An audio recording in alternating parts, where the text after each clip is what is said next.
Happy Friday, everybody. Um, have you ever wondered why in the Bible we're instructed to go to church every Sunday, and that it's the same message, the gospel message. Like the whole Bible has this one message, and for 2,000 years now, this one message has been delivered to us every Sunday for 2,000 years. Yet we're instructed to go to church every Sunday. Well, the reason is because we are forgetful people. And if you don't believe me and you're married, ask your spouse, and they will confirm that we are very forgetful people. So here, John Dowling, author of Service by the Boxes.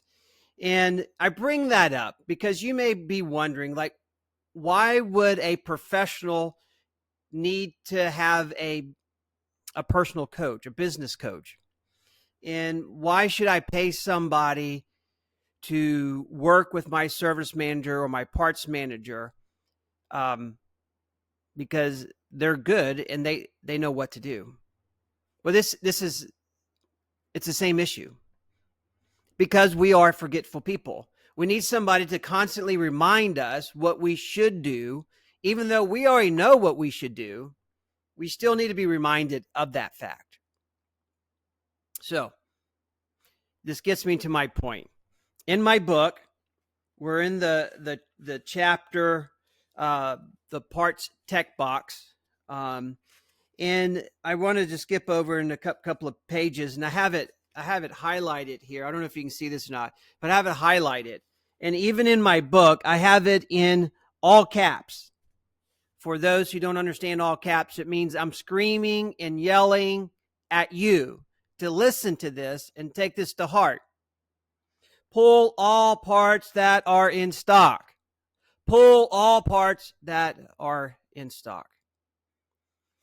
This has sabotaged so many repairs, so many work order life cycles has been sabotaged because somebody in the parts department did not pull the parts.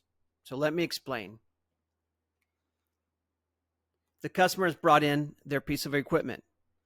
The technician has diagnosed the failure on that piece of equipment and determined what is the most efficient way to repair it.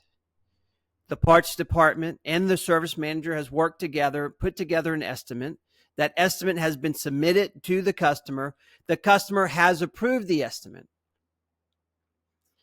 The service department instructs the parts department that this estimate has been approved. Please order the parts.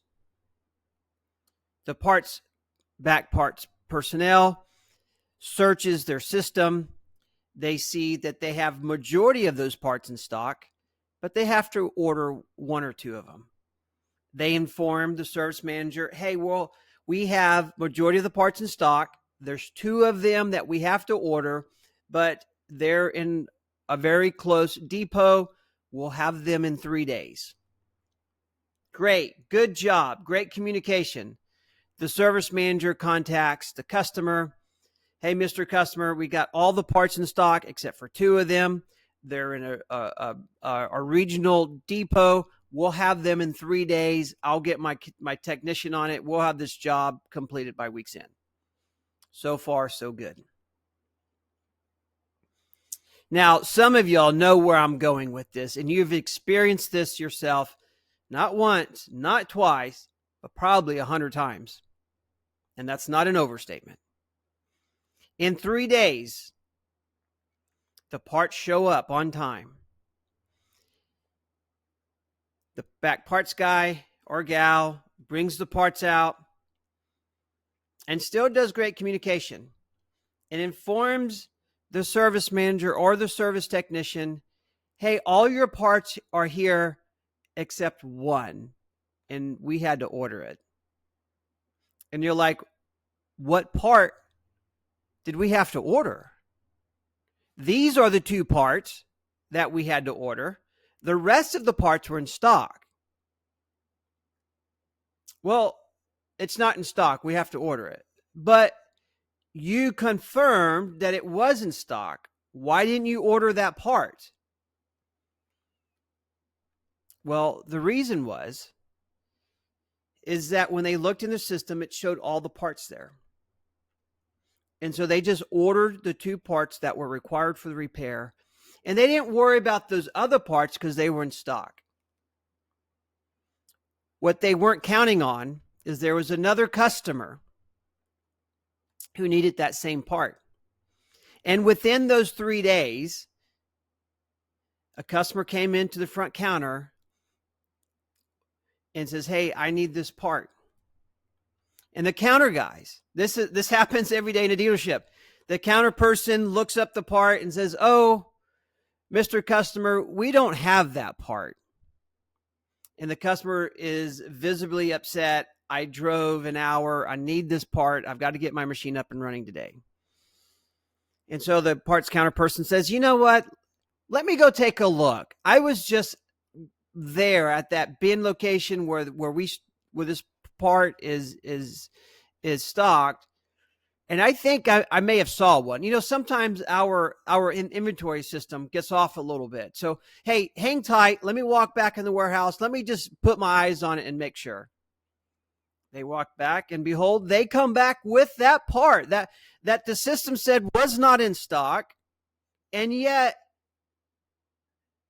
they have the part. The customer is elated. The parts counter person thinks he's done a wonderful job and glad he went the extra mile to deliver best-in-class customer service. What he failed to do was not ask the question, why was the inventory off? The parts gods, as I talk in my book, the parts gods were not looking down on that customer or that dealership at that moment in time.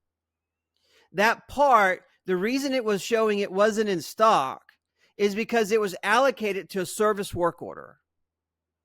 But what happened, the back parts counter person knew that he or she should have pulled those parts, but was being lazy. And he skipped a step. When you skip a step, it will always haunt you.